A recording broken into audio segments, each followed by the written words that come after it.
impact. This morning's panelists will be Asi Burak, Rob Asseron, and Gabriel Lefebvre. Please welcome them.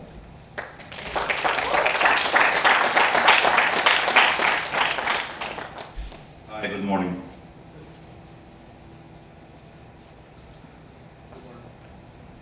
My other panel members will join me soon. We live in a strange world. We have 7 billion people, last time I checked, in our planet. 80% of them live on less than $10 a day. And we're talking about everything, including food, including where they stay, how they live.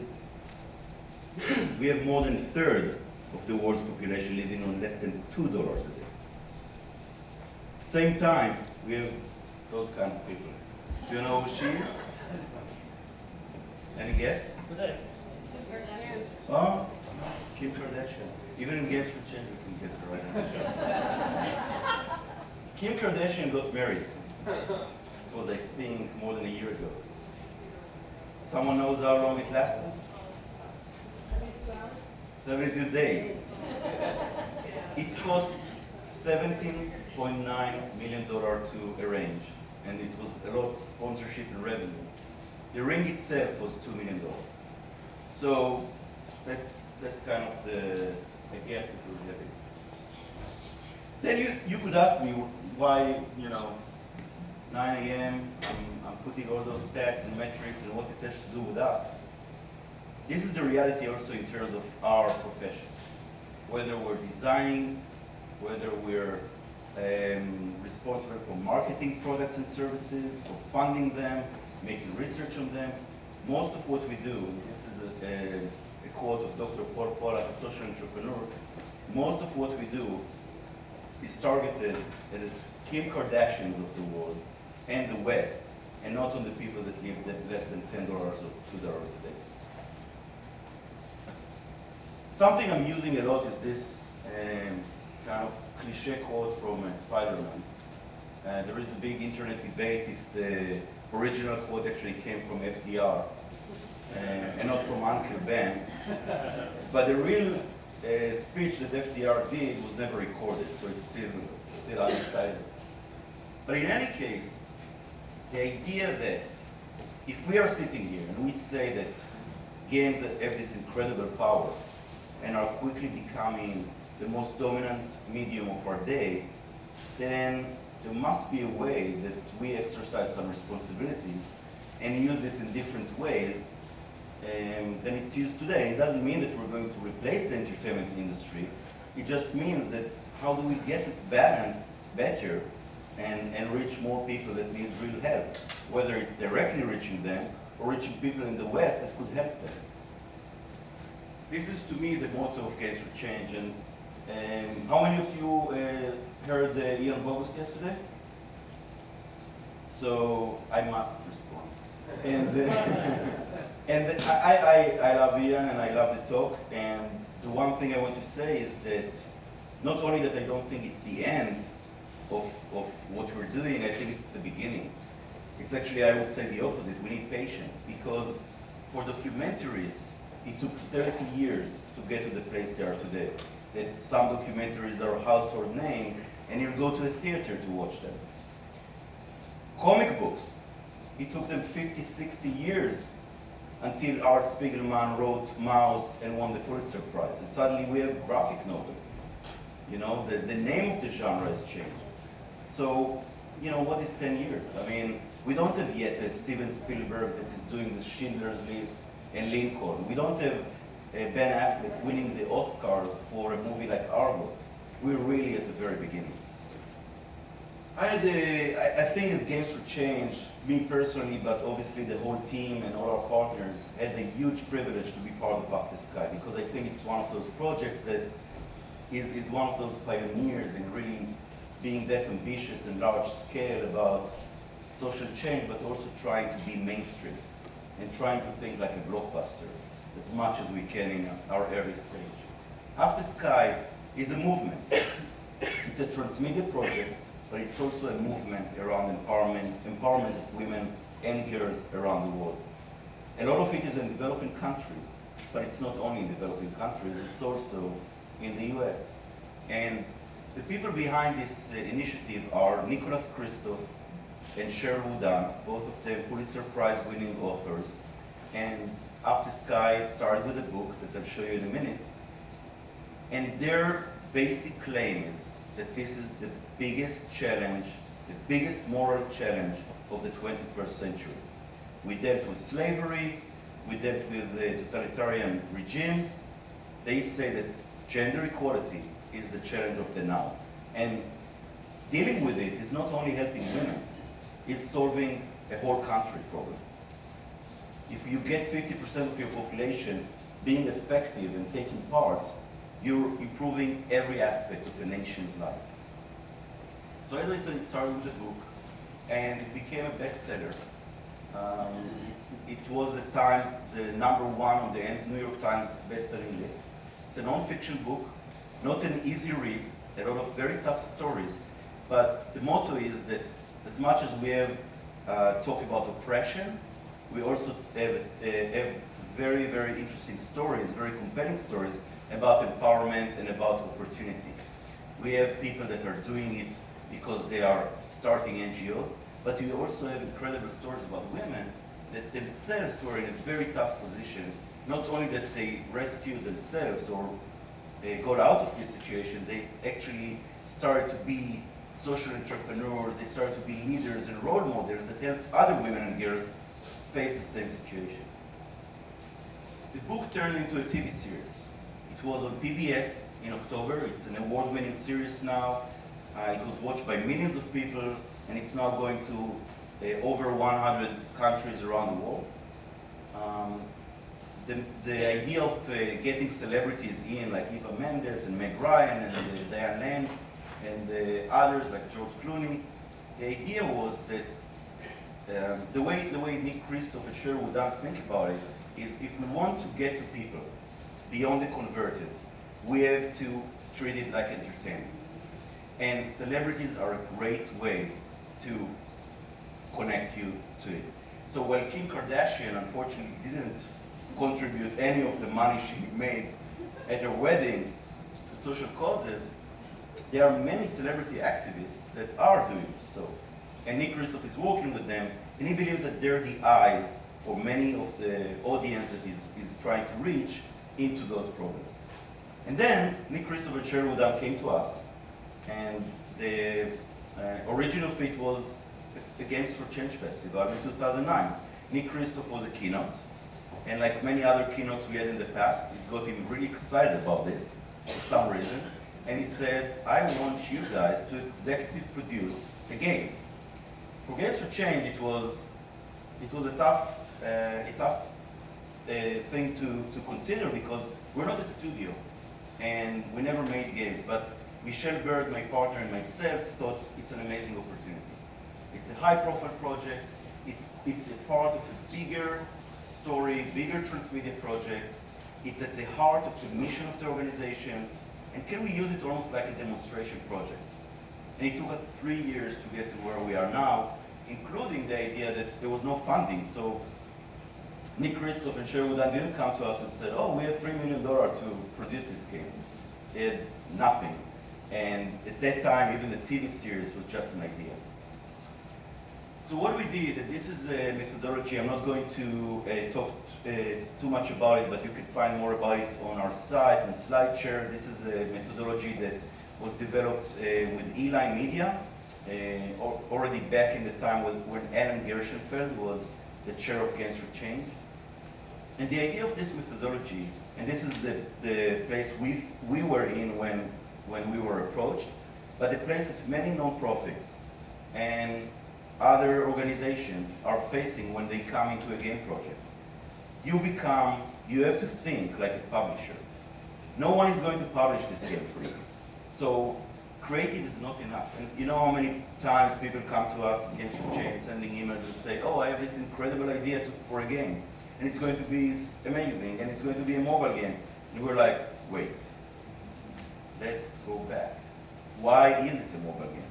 who's your audience? What's the context of play? What are you trying to do? What are the impact objectives? So this kind of cycle is really helping us. And of course, the answers are changing through the process, and it's a working document. But these constraints are actually leading us to solutions. And in this case, the solution was a Facebook game. And in terms of impact objectives, we try to be very concise about what we're trying to say. And the idea was that it's a game about awareness. We're not going to teach you about the issues. We're trying to touch you and get you into the issue. But the idea was that we're reaching beyond the converted. So something that Nick and Cheryl kept saying, they said, you know, we're doing a good work around the world, but we're mostly speaking to the same people. Who's reading us on the New York Times? Who's watching a PBS documentary? Who's going to open a non-fiction book about the difficulties of women around the world? It's people that are already kind of prone to the issues. And the idea of making a game was, can we reach beyond it? Can we reach people that never heard about the book, never heard about the documentary, and maybe even never heard that this issue is so important? The second step was, okay, if we got this awareness, if we touch people, can we get them to be digitally involved? But more than gameplay, can we get them to do some things in the digital world that are taking them from a player to an activist? And the next stage was to say, can we take the digital to the real world? Can they do things in the game that will actually help people out there in real time? So it's almost like you're sitting in your living room. Can you, in one click, help someone out there? I'm going to show you the trailer so you get some context on how it looks, and those of you who didn't play it or look or check it yet, and then we'll go back. We'll come back.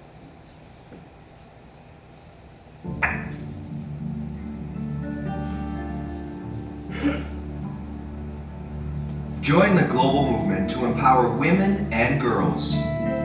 Inspired by the #1 New York Times best-selling book, Half the Sky, by journalists Nicholas Kristof and Cheryl Wu Dunn. And I want to galvanize people into action. And they did, through an acclaimed TV series and now an adventure game on Facebook. Supported by the world's leading organizations, including the Ford Foundation, Zynga.org, and Intel, play a groundbreaking game and make a real-world impact. Recruit your friends and unlock donations such as free books and life-saving surgeries. Give back while having fun. Because we know it takes a world to bring about this change. Half the Sky Movement, the game, coming March 4th on Facebook.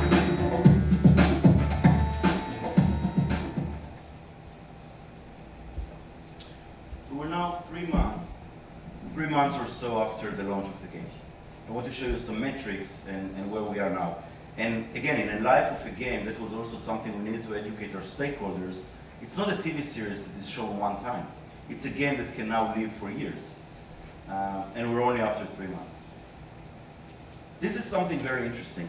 We have more than 850,000 players playing the game after 3 months, which is a great number. And if we're going this pace to the life cycle of the game, it will probably be in the line of some of the more popular games for change ever, like Darfur is Dying and others. But to me, the interesting part was that we actually brought many more to the page, and only 35% actually accepted the Facebook permissions. So this is, when we talk about platform, that's a major consideration. If it was a web game, we would have had almost 2.5 million players that would probably just click play. But since Facebook is asking for those extra permissions, and many people are not even, think about people that heard about the game, they're not even gamers or they're not playing Facebook games, it just blocked them.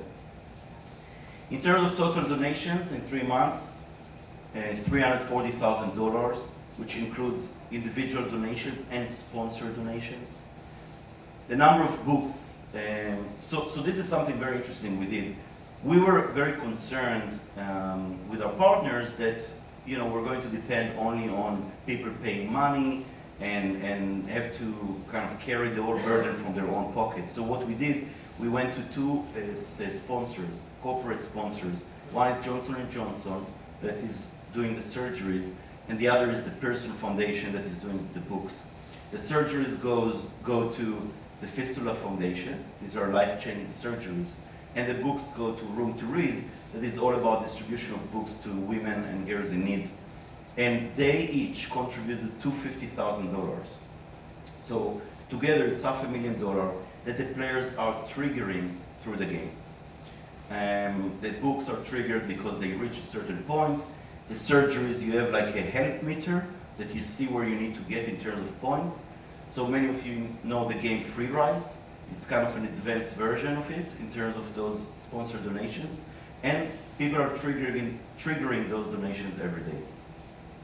To me, if we're talking about beyond the converted, what was really stunning is to see where people are coming from. The #1 city that is playing the game is Cairo. Not even an American city. America is the first country, but then in the first 5 you have Egypt, you have Turkey. We have a bit of a competition. We have the Philippines, Argentina, and Brazil kind of going up and down on the first 5. But again, the idea that we reach places we never imagined we're going to reach, and a lot of it is because of the Facebook platform. This is a testimonial. We have a lot of those. We had a lot of very interesting things that players said to us and surprised us. And some of them were, for example, mothers playing with kids. And a lot of mothers playing with kids that are not at the age of Facebook, which is 13. So the mothers kind of use the game almost as a teaching tool or a gateway into a new world. But the one I chose is the one that shows you that at least in that case, we really achieved the impact objective. Because this woman, Jackie, says, I didn't know about it. I didn't know about the movement. I didn't know about Half the Sky. Your game was my path, my gateway, my portal into this world.